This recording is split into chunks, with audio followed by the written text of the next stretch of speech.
चारैतिर पहाडले ढाकेको अल्पविकसित मुलुक नेपालका अधिकांश जनताहरू पहाडी भूभागमा नै बसोबास गर्दै आएका छन्। कृषि र पशुपालनलाई आफ्नो मुख्य पेशा बनाउँदै आएका नेपालीहरूले अपनाएको परम्परागत खेती र अवैज्ञानिक तरिकाको जमिनको प्रयोगले उत्पादन दिनानुदिन घट्दै गएको छ, जसले गर्दा धेरैजसो नेपालीहरू हिजोभन्दा आज झन गरिब भएका छन्। बढ्दै गएको बेरोजगारी, घट्दो आर्थिक स्थिति र आय स्रोतको विकल्प नहुँदा पहाडी भूभागमा बसोबास गर्ने अधिकांश जनताको जीविकोपार्जनको एकमात्र आश्रय वन बन्न पुग्यो। वनमाथिको अत्याधिक निर्भरता र वन भनेको सरकारको त हो नि भन्ने मानसिकताले वनको जथाभावी फडानी हुन थाल्यो। वन नाङ्गिँदै जान थाल्यो अनि त्यसले अनेक समस्या पनि थप्दै लग्यो।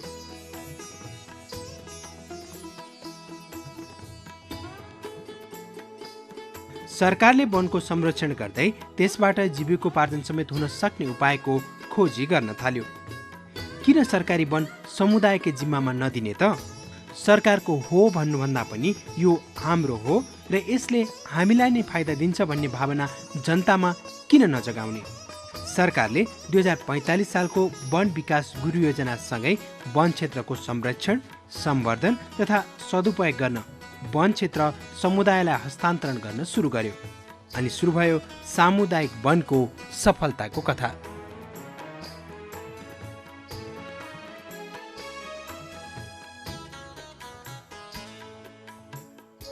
स्थानीय जनताको सक्रिय सहभागितामा वनको दिगो विकासले वन उपभोक्तालाई दैनिक रूपमा पर्ने घाँस, दाउरा, काठ तथा अन्य वन पैदावारमा आत्मनिर्भर बनाउँदै वातावरणीय सन्तुलन समेत कायम गरी आय आर्जन बढाउने र स्थानीय र राष्ट्रिय अर्थतन्त्रमा समेत सहयोग पुर्याउने उद्देश्यले सुरु गरिएको सामुदायिक वनले संरक्षणमा राम्रो सफलता प्राप्त गरे पनि विशेषतः आय आर्जन र गरिबी निवारणको क्षेत्रमा खासै उपलब्धि हासिल गर्न सकेन। यही कुरालाई ध्यानमा राखेर सरकारले वातावरणीय सुधार र गरिब जनताको आय आर्जनमा सहयोग पुर्याउने उद्देश्यका साथ कबुलियती वन तथा पशु विकास कार्यक्रम सञ्चालन गरिरहेको छ। अब हामीले यो कार्यक्रमले गरेको प्रगतिको अवस्था हेर्ने हो भने समग्र गरिबीको रेखाबाट चाहिँ क्रमशः माथिर आएको हामीले पाएका छौँ। अब राष्ट्रकै टोटल गरिबीको रेखामुनिको प्रतिशत घट्या छ भने त्यो घट्नमा हाम्रो कार्यक्रमको पनि टेवा सहयोग मिलेको छ भन्ने हामीले ठानेका छौँ। यही सिलसिलामा हामी यो आइफाडबाट सञ्चालित 22वटा जिल्लामा सञ्चालित थियो भने यो टिएबाट थप 5वटा जिल्लामा यो कार्यक्रमको चाहिँ सफलताको कारणले टिएबाट 5 थप जिल्लामा अरू कार्यक्रम सञ्चालन हुँदैछ, नयाँ 5 जिल्लामा। कबुलियती वन तथा पशु विकास कार्यक्रम हाल नेपालको 27वटा जिल्लामा सञ्चालन भइरहेको छ। कबुलियती वन तथा पशु विकास कार्यक्रमले मुख्यतः हैसियत कम भएको वन क्षेत्र, गरिबीका रेखामुनि रहेका परिवारलाई 40 वर्षसम्म दिने गर्दछ, जसमा समूहका सदस्यहरूले वन क्षेत्रमा चरीचरण बन्द गर्ने गराउने, वन क्षेत्रमा उन्नत जातका भुइँ घाँस तथा डाले घाँस रोप्ने, बोट बिरुवा हुर्काउने, वन क्षेत्रभित्र भुइँ कटर, फलफुल, बाँस, निगालो, अमृसो जस्ता बहुउपयोगी बिरुवाहरू रोप्ने र त्यसको संरक्षण गर्दै वातावरणमा सुधार ल्याउने र आफ्नो आर्थिक हैसियतमा सुधार ल्याउने जस्ता कार्यहरू गर्ने गरेका छन्।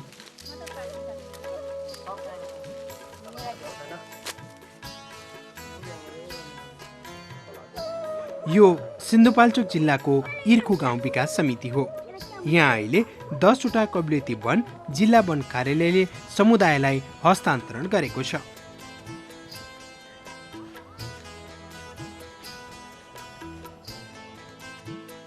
समुदायमा कबुलियती वन हस्तान्तरण नहुँदा यो नाङ्गो फिरको रूपमा थियो। यहाँ वनमारा घारी बाहेक केही थिएन। समुदायका सदस्यको रातो दिनको मेहनतले अहिले कबुलियती वन क्षेत्र निकै हराभरा भएको छ। कबुलियती वनमा लगाएको घाँसले समुदायका सदस्यहरूलाई पशुपालन गर्न सजिलो भएको छ। पहिले बाख्रा समेत नपाल्ने सदस्यहरूले बाख्रा पाल्न थालेका छन्। कबलियती वनमा घाँस प्रशस्तै भएकोले अहिले समूहका थुप्रै सदस्यहरूको घरमा भैँसी समेत पालिएको छ। पहिला 2-4 रुपियाँको लागि आफ्नो श्रीमानसँग हात थाप्नुपर्ने महिला दिदीबहिनीहरू अहिले 2-4 हजार आफ्नै साथमा हुन थालेपछि मक्ख पर्न थालेका छन्।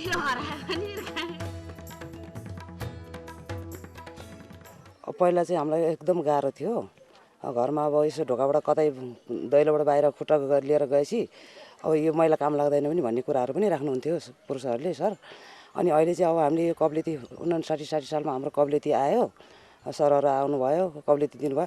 त्यो भर्खर कबलियती दिँदाखेरि चाहिँ हामीलाई चाहिँ कस्तो गाह्रो भयो भने सरहरूले मुखमा देख्छ र दाँत सबै देख्छ भने अति लाज थियो हामीलाई। अनि मुख चाहिँ छोपेर चाहिँ आँखा चाहिँ हेर्थ्यौँ हामी, मुख चाहिँ एकदम छोपेर राख्थ्यौँ, लाज हुन्थ्यो सर। अनि त्यहाँबाट अहिले त हामीलाई त यो कबलियती आएपछि हामीले तालिम पनि गऱ्यौँ, यताउता अब तालिम पनि पायौँ, यताउता पनि डुल्नु नि पायौँ। अब सरहरूले पनि यसो कामहरू अब यस्तो गर्नुपर्छ उस्तो गर्नुपर्छ भनेर सिकाइदिनु भयो। अनि त्यहाँबाट त हामीलाई लाजहरू पनि अलिकति पर हटायौँ। कबलियती आएपछि अब बाख्रा 1-2 बाख्रा पाल्यो, बाख्रा पाठाहरू बेच्यो, 1-2 पैसा जमायो। त्यहाँबाट आफूले अलिअलि लाउनु मन लाग्यो, सुन लायो, बच्चाहरूलाई पढाउनु पायो। अब पहिले हामीलाई त्यस्तो थिएन। दलितभित्रमा म दलित हो, हेर्नुहोस् है, गोपाल नेपाली दलित हो। तर दलितमा पनि एकदम कमजोरी एउटा कापी किन्न नसक्नको कारण थियो। हेर्नुहोस्, हामीसँग बिहान बेलुका चेप्न नै हुँदैन थियो।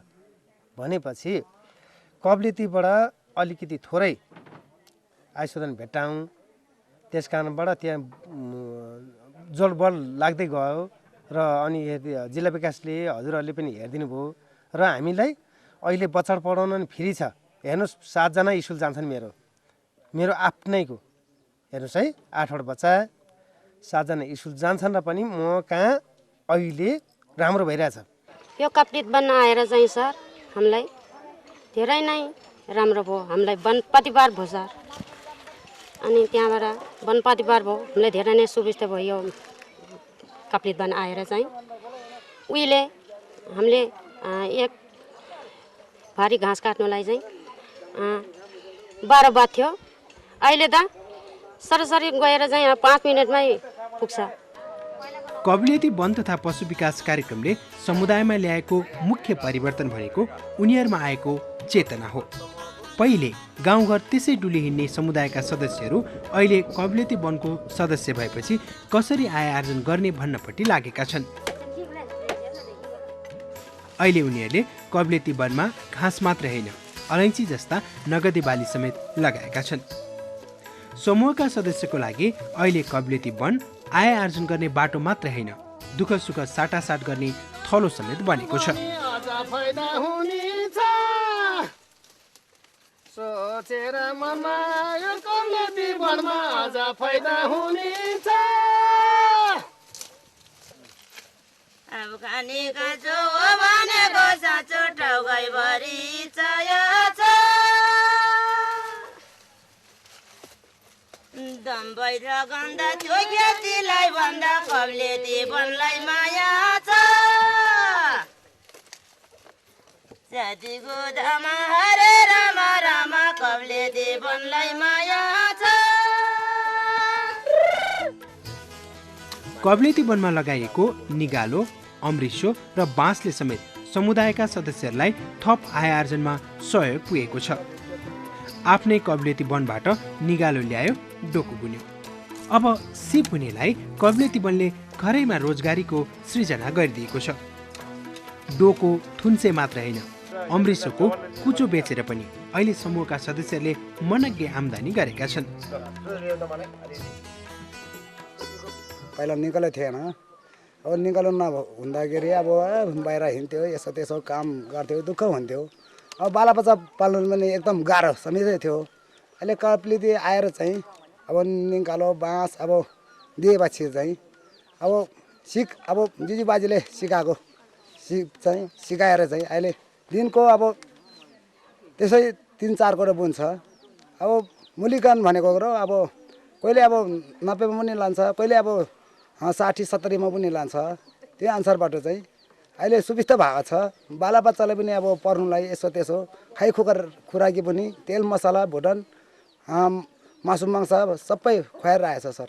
जेपन त पहिला सर होइन हामी काम गर्नु कहाँ कहाँ जानु पर्थ्यो कि आफ्नो आफ्नो सिप पनि थिएन होइन अनि यो कब्लिती आएपछि अब निङ्गालो हुर्क्यो बाँस हुर्क्यो सर होइन अनि यस्तै सिकाउनु थाल्यो हामीले यसो झिटो टिन्टो डोको बेच्ने बुन्ने यसो घर खर्ची यसो त्यसो बालबच्चाले किताब कापी गर्नुले अलि धेरै राम्रो भएको छ सर। कब्लेती वन समूहका सदस्यले गरेको प्रगतिमा जिल्ला वन कार्यालय काठवन अधिकृत पनि निकै खुसी हुनुभएको छ। अहिले समूह 334 समूहमा करिब 11,47,000 जने ऋण बचत कार्यक्रम सञ्चालन भइरहेको छ र त्यो मध्ये करिब 70% चाहिँ उनीहरूले एकदम न्यून ब्याजमा आफ्नै सदस्यहरूलाई बाँडेर उनीहरूले विभिन्न किसिमका चाहिँ रोजगारीहरू चाहिँ सिर्जना गर्छन् र साथसाथै हाम्रो पशु विकास कार्यालयले पनि बाख्राहरू दिएर अब बाख्राहरू पनि अब प्रोडक्सनको स्टेजमा आइसकेका छन्। ती बाख्राहरू पनि उनीहरूले राम्रो चाहिँ फाइदा लिन सकेको छन् र सँगसँगै हाम्रो विभिन्न किसिमका आय आर्जनका क्रियाकलापहरू गरेका छन्, त्यसबाट पनि फाइदा लिइरहेका छन्।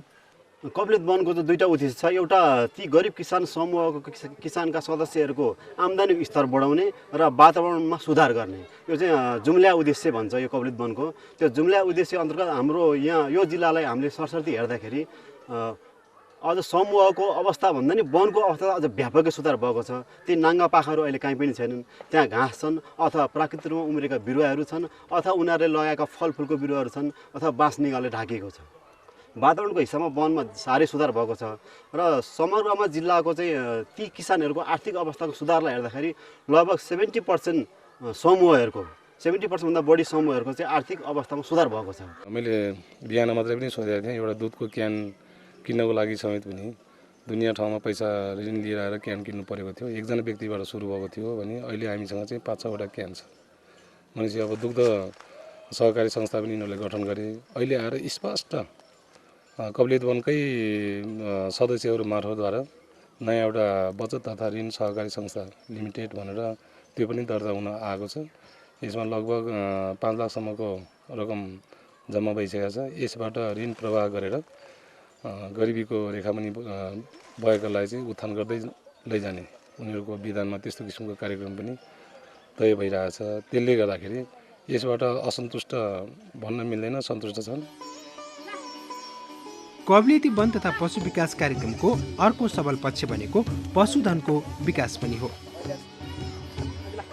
अहिले तपाईले देखिरहनु भएको दृश्य चितवन जिल्लाको शक्तिखोर गाउँ विकास समितिको हो।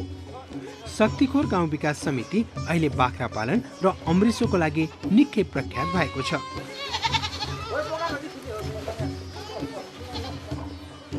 सोमबहादुर मगर यस्तै प्रतिनिधि पात्र हुन् जसले पहिला 1-2वटा बाख्रा पालेका थिए।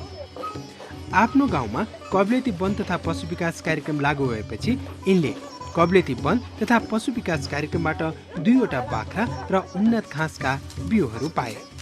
अहिले उनले आफ्नो कब्लियती वनमा मात्र होइन, बाख्रा पालनबाट आएको आम्दानीले आफूले किनेको जग्गामा समेत डाले घाँस तथा भुइँ घाँसको खेती गरी बाख्रा पालनलाई व्यावसायिक रूप दिएका छन्। अहिले उनी वर्षमा झन्डै 1.5 लाखको खसी बोका बेच्छन्। बाख्रा पालन गर्न सकेदेखि गाउँमै बसेर घरमै बसेर गर्न सकेदेखि विदेश जानु पर्दैन, बाख्राबाट पनि 2-4 पैसा आम्दानी हुन्छ भन्ने कुरो थाहा भएर सँगसँगै अहिले हामीले बाख्रा पनि बढाएको छौँ, सँगसँगै घाँस पनि धेरै लगाएको छु। अब बाख्राको सङ्ख्या नै हामीसँग अहिले 80-90 लगभग 100 हाराहारी हामीसँग बाख्रा छ। अब हिजो अस्ति भर्खर हामीले अब 95,000को त बाख्रा खसी नै बेचिसक्यौँ। सोमबहादुर मगर मात्र होइन, शक्तिखोरका पूर्णबहादुर मगरलाई पनि कब्लियती वन तथा पशु विकास कार्यक्रमले आर्थिक उपार्जनमा ठूलो सहयोग पुर्याएको छ। पूर्णबहादुर मगरसँग अहिले झन्डै 60-70वटा बाख्रा भइसकेका छन्, त्यो पनि वर्षिनी 50-60 हजारको खसी बोका बेचेर। पहिला बाख्रा पनि त्यति पाल्नु सकेका थिइनँ र हामीलाई चाहिँ 2-2टा चाहिँ बाख्रा यसरी चाहिँ पाल्नुहुन्छ भने तपाईँहरूलाई हामी यसरी गरिदिन्छ भन्नुभयो र अनि 2-2टा चाहिँ बाख्रा गर्दै जाँदाखेरि अनि बच्चा बढ्दै गएर अनि बाख्रा नि अनि बढ्दै गयो हजुर। अहिले लगभग 4-5 वर्ष केही भइसक्यो, 60-70वटा जस्तो बाख्रा भइसकेको छ। तर हामी खसी बोका नि बेचिन्छ र अहिले छोराहरू पनि यताउता पनि जानु परेको छैन अब यो कब्लितको घाँसले चाहिँदो पुग्छ। शक्तिखोर गाउँ विकास समितिको कब्लेती वनमा अमृसो खेती पनि त्यत्तिकै सप्रिएको छ। अमृसोको फुलबाट कुचो, डाँठबाट करेसा बारी बार्ने काम अनि पात बाख्राको लागि स्याउला, फाइदै फाइदा, केही मिल्काउनु नपर्ने। शक्तिखोर गाउँ विकास समितिकी हिरादेवी मगरलाई कब्लेती वन तथा पशु विकास कार्यक्रम आफू बुढौली उमेरमा पुगिसकेपछि आएकोमा निकै गुनासो छ। तर उनी भन्छन् केही छैन, छोरा बुहारीलाई त सुख भएको छ। पहिले नै आएदेखि झन् राम्रो हुन्थ्यो, अहिले पछि आयो, झन् अहिले पछि आएपछि फलफुल लायो, सबै फलफुल भएको छ। आँप कटहर, भुइँ कटहर, रुख कटहर सबै रोपिया छ। त्यहाँबाट धेरै फाइदा आएछ। पहिले नै यसरी आएदेखि राम्रो हुन्थ्यो। अहिले अब छोरा बुहारी आयो, अहिले मेरो छोरा बुहारीलाई पनि राम्रो होस् कि झन् फाइदा होस् भनेर मनमा सोचिरहेछ। हिरादेवी मगरले भने जस्तै कब्लेती वन तथा पशु विकास कार्यक्रमले ग्रामीण जनताको जीवनस्तरमा निकै परिवर्तन ल्याएको छ। पहिला एक भारी घाँस ल्याउन 7-8 घण्टाको समय खर्चनु पर्नेमा अहिले आधा घण्टामै कब्लेती वनको घाँस काट्न सकिने भएपछि उब्रिएको समयलाई महिलाहरूले अन्य आयमूलक काममा खर्चिन पाएका छन्। केटाकेटीले स्कुल पढ्न जान पाएका छन्, कामको बोझ स्वात्तै घटेको छ। पहिला बिहान 6 बजे गएर 12 बजे जानु पर्थ्यो भने अहिले त 6 बजे गएर हामी त 8 बजे 7:30 बजे त घरमै पुग्छौँ। अनि त्यतिखेर केटाकेटीलाई खुवाए सुविस्तासँग उनीहरू पनि सफा सुग्घरसँग स्कुल पठाउन पाइयो। पहिला त फोगरी कुन बेला सफा गर्ने, कुन बेला घाँस काट्ने त्यो हामीलाई कुनै उयो हुन्थेन। अहिले त समय छिट्टै बिहान त्यतिखेर पुगेछ। अब 7 बजे पुगेपछि त केटाकेटीले स्कुल खायो, 9 बजे 9:30 बजे स्कुल पठाउने हो। अनि दिनभरि घरकै काम गर्यो। यहाँ जङ्गल 12 बजे पुगिन्थ्यो भने 6 बजे नै पुगेछ। दिनभरि अरू काम भ्यायो, बाख्रा गाईबस्तु बारीमा बोट बिरुवा लगाउनु, तरकारी लगाउनु सबै हामीलाई फाइदा भएको छ। अहिले यो वनले गर्दाखेरि चाहिँ हामीलाई के भएको छ भने घाँस दाउराको पनि सुविधा भएको छ र यहाँ हामीले समयमै घाँस दाउरा काटेर घरमा गएर खानासाना पकाएर बच्चाहरूलाई खुवाएर स्कुल पठाउन पनि भ्याएका छौँ र अरू काम पनि गर्न भ्याएका छौँ भने अहिले बच्चाहरू भोको जान परेको छैन। कब्लेती वनमा सानो क्षेत्रबाट सुरु भएको भुइँ कटहर खेतीले अहिले चितवनको सिस्ने गैरा कब्लेती वन समूहलाई सजिलै चिनाउँछ। अहिले यस कब्लेती वनमा झन्डै 15,000 भुइँ कटहरका साथै अन्य थुप्रै फलफुलका बिरुवा लगाइएका छन्। अबको 4-5 वर्षमा झन्डै 5-6 लाखको वार्षिक आम्दानी हुने अड्कल काट्छन् समूहका अध्यक्ष जितबहादुर राणा। योभन्दा पहिला अब 2-4 सही माग्नुलाई पनि यताउति हिँडेर खुसीसँग रेजगारी गरेर लग्न हजुर भन्नु पर्ने थियो भने अहिले आफ्नै समूहमा चाहिँ 60-70 हजार रुपियाँ ब्यालेन्स राखेर आफ्नै समूहभित्र चलाउनु पाएपछि सबै नै खुसी नै छ सर। यो धादिङ जिल्लाको जुरेथुम हो। सदरमुकाम धादिङ बेसीबाट झन्डै 4 घण्टाको उकालोपछि पुगिने यस क्षेत्रमा पनि कब्लेती वन तथा पशु विकास कार्यक्रमले ल्याएको परिवर्तन लोभलाग्दो देखिन्छ। पहिला केही नहुने नाङ्गो पाखामा अहिले कब्लेती वन समूहका सदस्यहरूले स्टाइलो, मोलासिस जस्ता पोसिलो घाँस लगाएर बिस्तारै पशुपालन कार्य गर्दै आएका छन्। अहिले कुनै कुनै समूहमा त झन्डै 200 किलो स्टाइलोको बिउ सङ्कलन भइसकेको छ, जुन बिउ प्रति किलो 400 रुपियाँमा सजिलै बिक्छ। यस्तै अलैँची खेती समूहका सदस्यहरूको आय आर्जनको अर्को गतिलो स्रोत भएको छ। पोहोरको साल आएर अलिअलि टिप्दाखेरि नि एकवटा डोको बोकेर आएर टिप्दा नि एक डोको टिपेर लग्यो, हुने रहेछ, हुन्छ कि अलैँचीको चाहिँ धेरै नै मूल्य छ अरे भनेको हामीले सुनेको पनि छौँ। सुन्दाखेरि अन्त आशा लागेर यसमै अनि अलैँचीमै ध्यान छ, अलैँचीमै ध्यान, अलैँचीबाट उत्पादन गर्न सक्यौँ भने त हामीले पेवापाते केही कुरो पनि हामीले अलिअलि सानो सोना चाँदी पनि लाउन सकिन्छ कि भन्ने हैसियत बढाएर नै अहिले गरिरहेका छौँ। कब्लेती वन समूहका सदस्यले गरेको प्रगतिमा जिल्ला वन कार्यालय धादिङका सहायक वन अधिकृत टङ्कनारायण श्रेष्ठ पनि निकै खुसी हुनुभएको छ। यहाँ कब्लेती वन कार्यक्रम लागू भएपछि यसरी उनीहरूको चाहिँ साउहरूमाथि भर एउटा महँगो ब्याज दरमा ऋण लिने जो प्रक्रिया घटेको छ। अर्को कुरा यहाँनिर यो स्टाइलो भएपछि यो स्टाइलोले माटोको एकदम संरक्षण गर्दो रहेछ। यो जङ्गलको अवस्था पनि यहाँ जङ्गलमा यो ग्रहण भन्छ हरित आवरण त्यो पनि बढेको छ, यसले गर्दा भुछे घटेको छ। कब्लेती वन तथा पशु विकास कार्यक्रमको अर्को सबल पक्ष भनेको बचत सङ्कलन तथा ऋण परिचालन कार्यक्रम हो। कब्लेती वनको एउटा समूहमा 5 देखि 15 जना सदस्यहरू रहने गर्दछन्। सदस्यहरूले मासिक रूपमा न्यूनतम 10 रुपियाँदेखि अधिकतम 50 रुपियाँसम्म बचत सङ्कलन गर्ने गरेका छन्। यस्तो बचत रकम समूहका सदस्यहरूले आफूलाई गाह्रो साँगुरो पर्दा वा आय आर्जनको काम गर्दा समूहबाट सरल ब्याजमा कर्जाको रूपमा लिने गर्दछन्। यस्तो रकम उनीहरूको आवश्यकताको लागि सहयोगी बन्दै आएको छ। अहिले त कतिपय कबलिती वनमा समूहका सदस्यहरू मिलेर सहकारी संस्थाको समेत सञ्चालन गरिरहेका छन्। यस्ता सहकारी संस्थाले ठूलो रकम सरल ब्याजमा कर्जाको रूपमा दिन थालेपछि आय आर्जनको लागि रकम नभएर फौतारिनुपर्ने अवस्थामा धेरै हदसम्म कमी आएको छ। पहिला सहकारी गठन गर्नुभन्दा अगाडि के हो सहकारी भन्ने कुरा पनि अलिक बुझिरहेको थिएन र अहिले चाहिँ सहकारी गठन भइसकेपछि र चाहिँ यसो 2-4 हजार 2-5 हजारको चाहिँ नि अब ऋण हामीले सस्तो ब्याजमा चाहिँ नि दिइरहेका छौँ। त्यसले गर्दाखेरि साह्रै चाहिँ सन्तुष्टि भएको छ, सन्तुष्टि चाहिँ भएको जस्तो लाग्छ मलाई। अब सबै सदस्यहरूले चाहिँ सहकारी त चाहिँदो रहेछ भन्ने किसिमको चाहिँ नि कुरा गरिरहेका छन् अब सबै सदस्यहरूले। सहकारी संस्थाको गठनले आफूले उत्पादन गरेको बिक्रीयोग्य वस्तु विशेषतः दूधजन्य पदार्थको बिक्रीमा निकै सजिलो भएको छ। कतिपय कबलिती वन समूहका सदस्यहरू मिलेर दुग्ध सहकारी संस्थाको समेत स्थापना गरिसकेका छन्।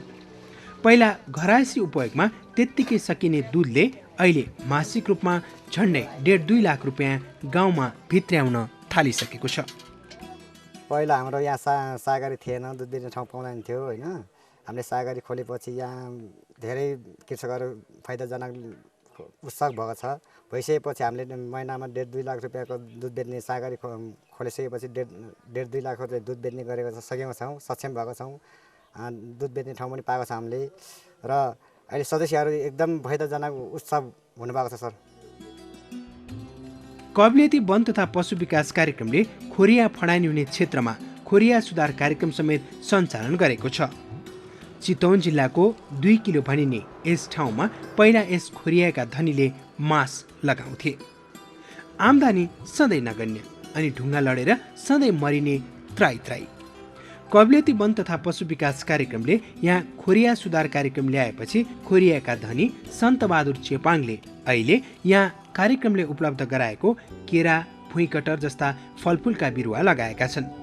पसाउन लागेको केरा जस्तै आफ्नो भविष्य सप्रिनेमा सन्तबहादुर चेपाङ अहिले ढुक्क छन्।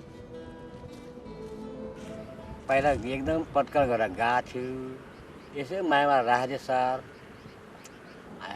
हाले कबेटी सर हाले आएर यो के काम गर्ने हो के लाउने हो कि यो के हुन्छ भनेको थियो।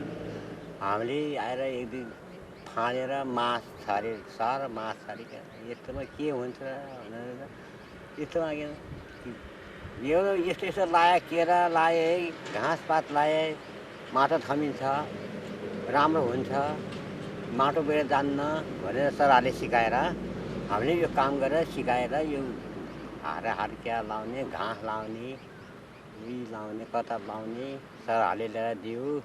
हामीले लायो, खोजेर सरहरूले यो धेरै जम्मैको घाँस पात कटरहरू जम्मै खोजेर दियो। सरहरूले ल्याएर दियो, हामीले लायो। अलिकति आयस्ता हुन्छ कि भन आशै छ हजुर। कबलियती वन तथा पशु विकास कार्यक्रमको सफलता साँच्चीकै लोभ लाग्दो छ। यसले वन क्षेत्रको सुधार र गरिब जनताको आय स्तरमा मात्रै वृद्धि ल्याएको छैन, यसले गरिब जनताको मन मस्तिष्कमा गरे हुँदो रहेछ र हामीले सक्ने रहेछौँ भन्ने भावना जगाएको छ। सामूहिकतामा विश्वास बढाएको छ, महिलाको आर्थिक र सामाजिक स्तर उच्च बनाएको छ अनि देखाएको छ बाटो समानता, एकता र प्रगतिको।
लाग्दैन